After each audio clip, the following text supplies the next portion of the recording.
Hello, everybody. Welcome back to the NBA Front Office Show, or shall I say, the Health and Safety Protocol Show, which is pretty much what we're going to be talking about today. Well, Steph Curry did some things as well, but it got a bit overshadowed, unfortunately, by everything going on around the NBA right now. Keith Smith, follow him on Twitter at Keith Smith NBA. I'm Trevor Lane. You can find me at Trevor_Lane.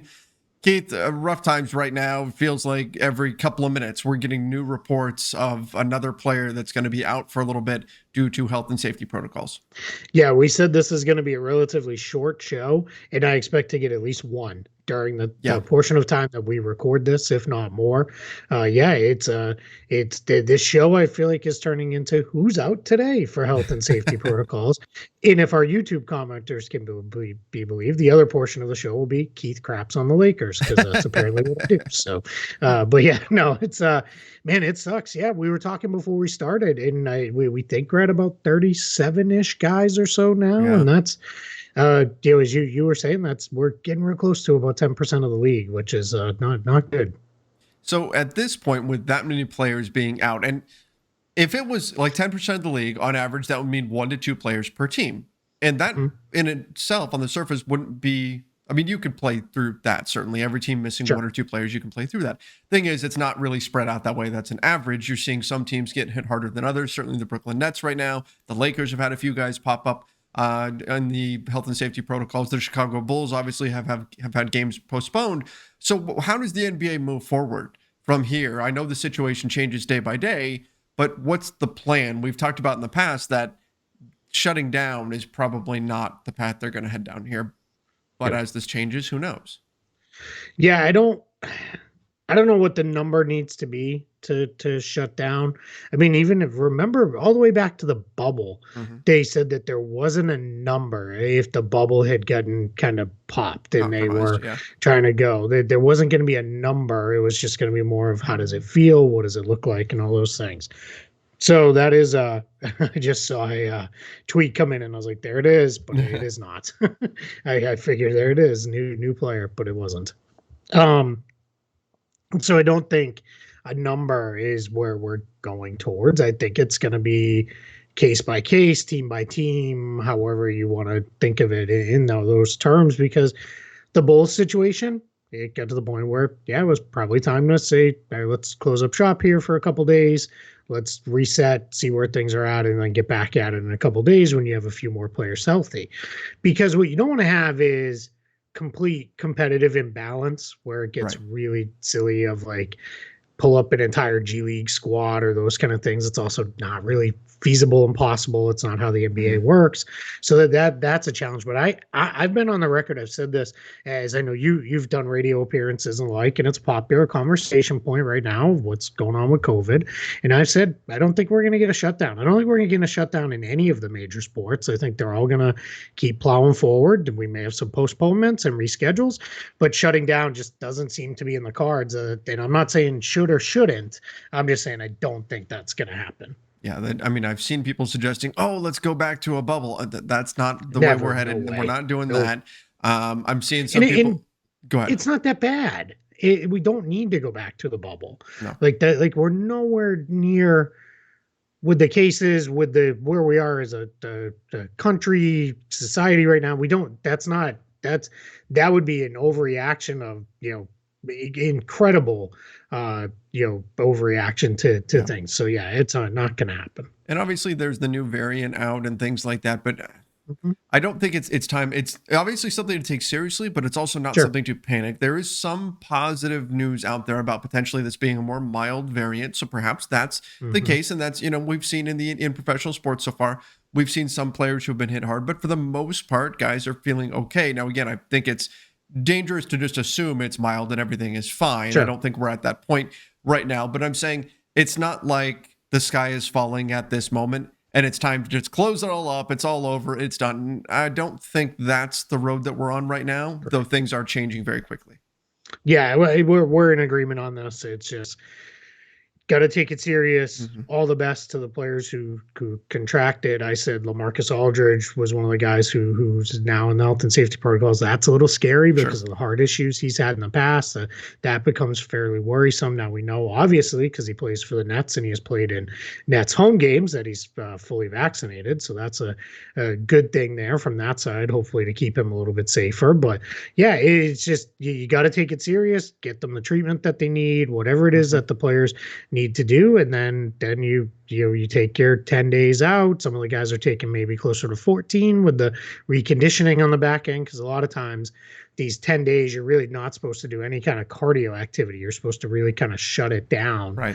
fully. So that's even different than, say, like the all-star break, where guys will still, they may take a day or two fully off and put their feet up, but then they're going to get a run in, they're going to go find a Yep. ball in a gym and all those kind of things. In these cases, you're supposed to really just kind of get in bed and hang out and chill. So yeah, so we'll see where this goes, but it's probably gonna get worse before it gets better. And I did have a handful of people say it's to some extent better that it's happening now versus in March and April when we're getting closer to the playoffs Sure. and those kind of things. And also, it's not completely unexpected. Winter illnesses always go up in the wintertime, as well as players gathered for Thanksgiving. They're going to gather again Yes. here in about a week and a half for Christmas and those kind of things. So we're going to see this kind of keep popping here over the next little bit. So we've obviously had some players or some replacement players who have been brought in.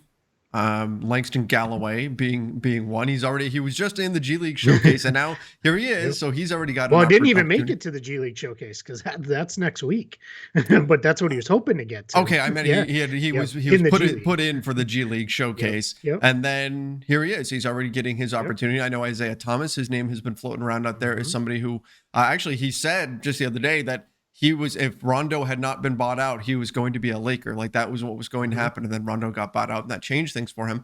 But so you could see these other guys get some looks. Mario Chalmers, that name popped up today as Yeah. somebody who was looking to try to get Yep. back into the NBA as well. Yeah, he signed with the G League too. So how the process works with the G League is you sign with the league itself. You don't sign with an individual team. The individual teams get rights various ways. It's either straight assignments from teams, two-way contracts, or there's these affiliated players, which are essentially guys who went to training camp and then report to the G League team. But in the case of Thomas, Galloway, and now Chalmers, they sign with the league itself. They go on waivers for 48 hours. Mm-hmm. When they sign, any team can claim them.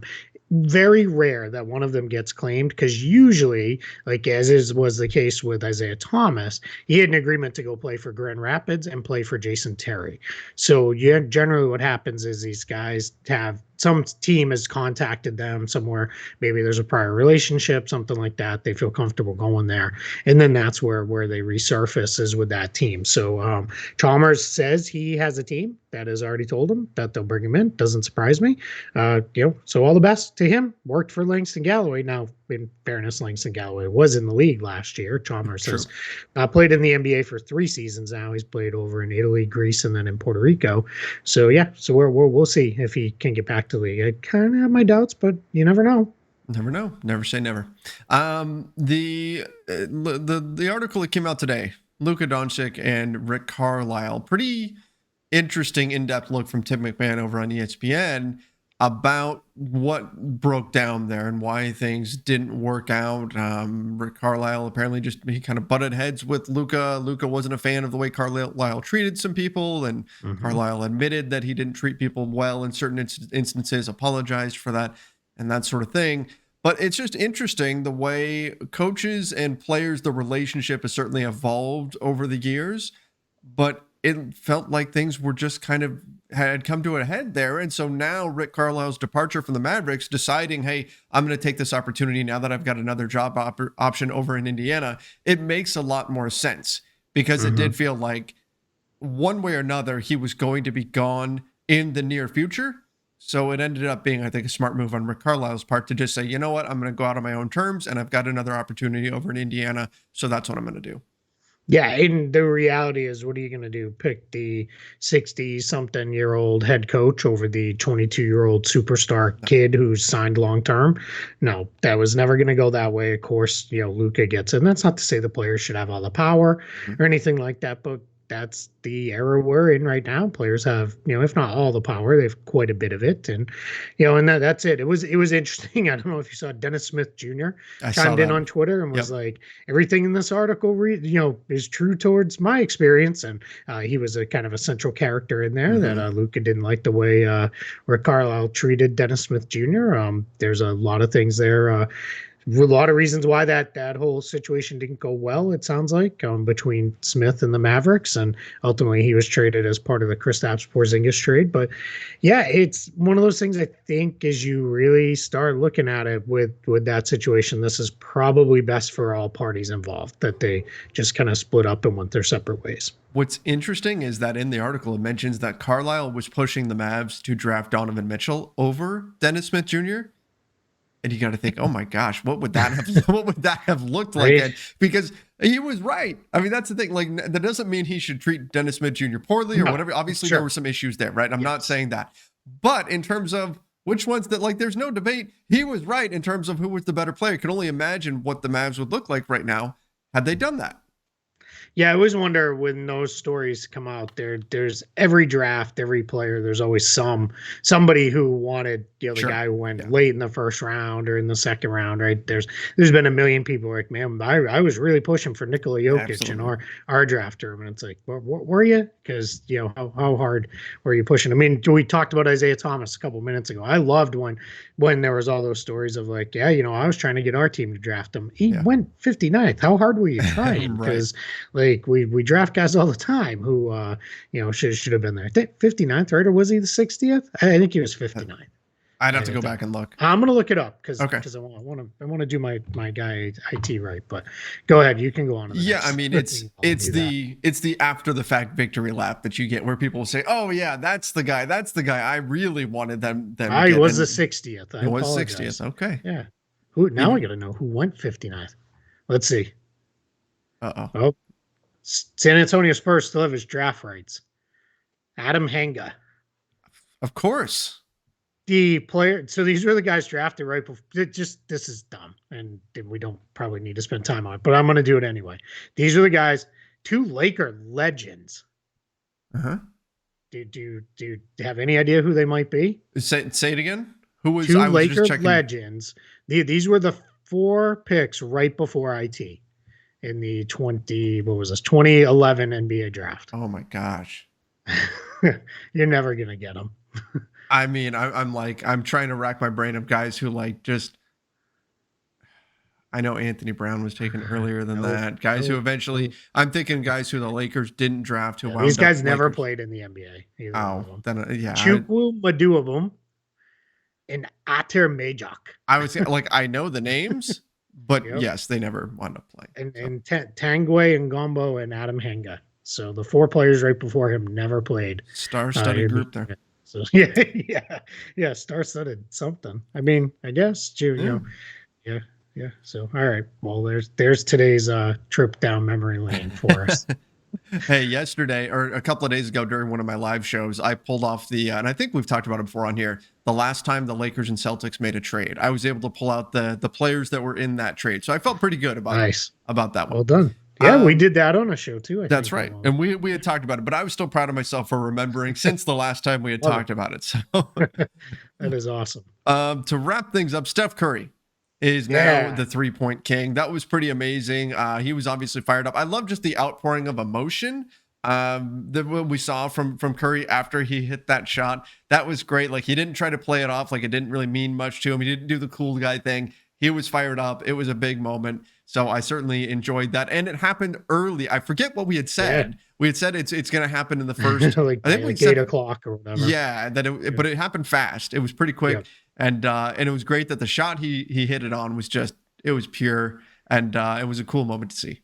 Yeah, I love that his dad was there. They talked about how he because he broadcast the Hornets games and left to travel to be there for the game and that. I thought that was really, really cool. I thought obviously Ray Allen and Reggie Miller both being there was a lot of fun. And then I liked after the game. Did you see the post game with Draymond Green and Andrew Wiggins? I didn't.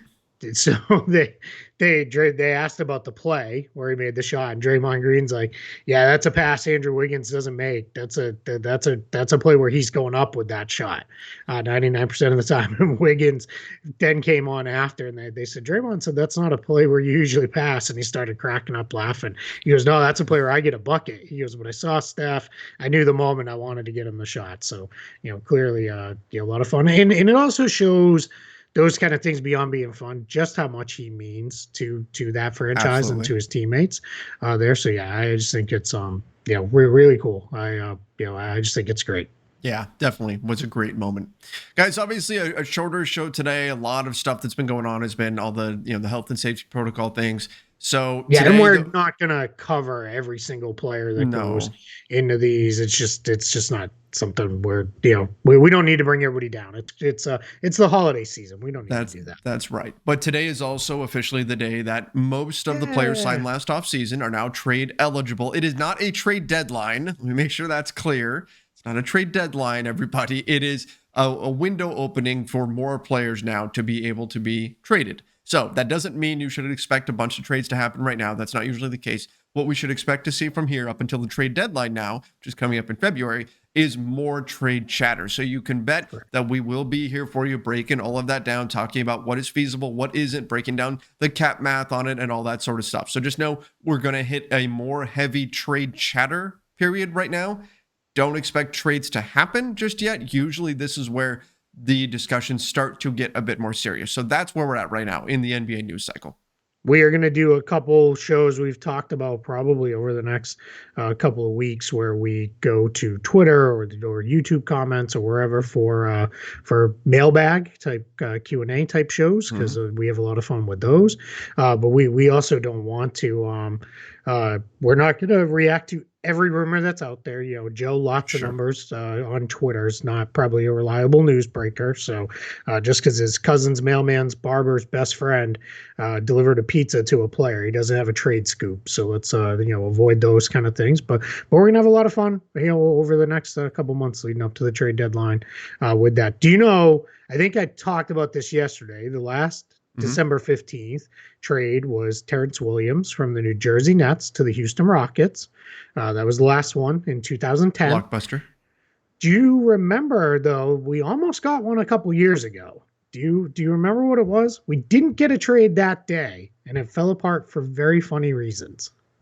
For very funny reasons, the trade that fell apart. Like the only thing I could think of was I don't even know if this was a during the season trade, the Tyson Chandler trade with the physical. Nope. Nope. Funnier than that.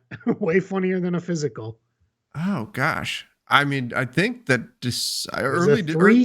early December there was the Chris Paul thing, that whole fiasco. But that was earlier. That wasn't on this day.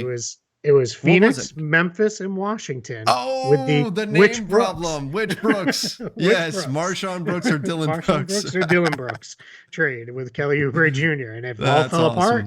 And then we had the trade, the Kelly Oubre to the Suns direct without the Grizzlies involved, happened a couple days later on the 17th of December. So I almost got one that day, but the Witch Brooks happened a handful of years ago. That was a classic one. Classic.